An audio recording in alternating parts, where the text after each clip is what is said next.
पापी मनुष्य क्यों सुखी रहते हैं? कर्मों का अंतिम रहस्य। एक छोटे से गांव में हरिदास नाम का एक गरीब लेकिन धर्मात्मा व्यक्ति रहता था। वह रोज भगवान का नाम लेता, जरूरतमंदों की सहायता करता और कभी किसी का बुरा नहीं सोचता। लेकिन उसके पड़ोस में रघुवीर नाम का एक व्यक्ति रहता था जो झूठ बोलता, लोगों को धोखा देता और गरीबों का हक मारता था। हैरानी की बात यह थी कि रघुवीर का जीवन दिन ब दिन सुखी होता जा रहा था। उसके पास बड़ा मकान था, धन था, नौकर थे और समाज में उसका सम्मान भी था। वहीं हरिदास के घर में गरीबी थी। कई बार तो उसके परिवार को 2 वक्त का भोजन भी मुश्किल से मिलता। एक दिन हरिदास भगवान के सामने रो पड़ा। उसने हाथ जोड़कर कहा, हे प्रभु, मैं जीवन भर धर्म के रास्ते पर चला, फिर भी मेरे दुख कम क्यों नहीं होते? और जो व्यक्ति दूसरों को दुख देता है वह इतना सुखी क्यों है? तभी मंदिर में बैठे एक वृद्ध साधु मुस्कुराए। उन्होंने कहा, तुम्हारे प्रश्न का उत्तर आज तुम्हें मिलेगा, लेकिन जो रहस्य तुम जानोगे वह तुम्हारी सोच हमेशा के लिए बदल देगा।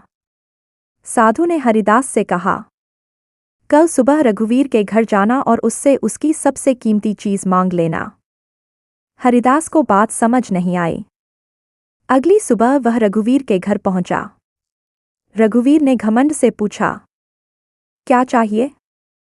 हरिदास बोला, तुम्हारी सबसे कीमती चीज। रघुवीर जोर से हंसा और बोला, मेरे पास सोना, जमीन और धन है, जो चाहिए ले जाओ। हरिदास ने कहा, मुझे तुम्हारा आज चाहिए।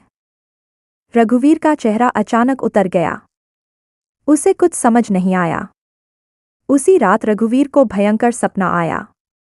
उसने देखा कि वह एक विशाल अंधेरी जगह में खड़ा है। उसके सामने एक तराजू रखा था। एक तरफ उसके अच्छे कर्म थे और दूसरी तरफ उसके बुरे कर्म।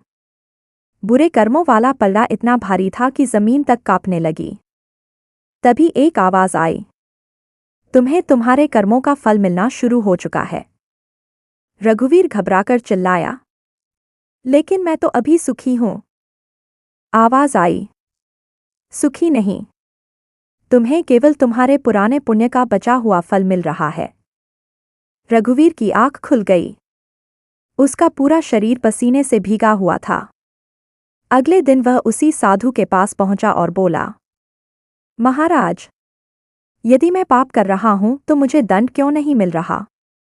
साधु ने कहा, क्योंकि कर्मों का हिसाब तुरंत नहीं होता।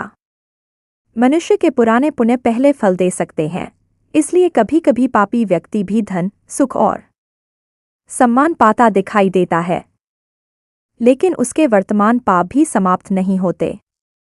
वे उसके कर्मों के खाते में जुड़ते रहते हैं। साधु ने आगे कहा, और धर्मात्मा व्यक्ति के वर्तमान दुखों का अर्थ यह नहीं कि भगवान उससे नाराज हैं।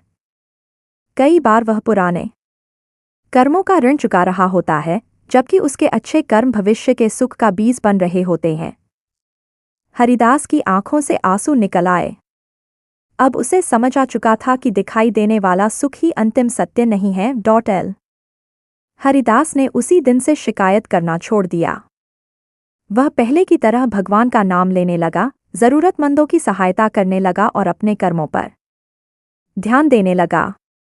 उधर रघुवीर ने भी अपने जीवन को बदलने का निर्णय लिया। उसने जिन लोगों का धन हड़पा था उन्हें वापस करना शुरू किया और लोगों से क्षमा मांगी। धीरे धीरे उसके भीतर का अहंकार समाप्त होने लगा। किसी पापी को सुखी देखकर अपने धर्म पर संदेह मत करो।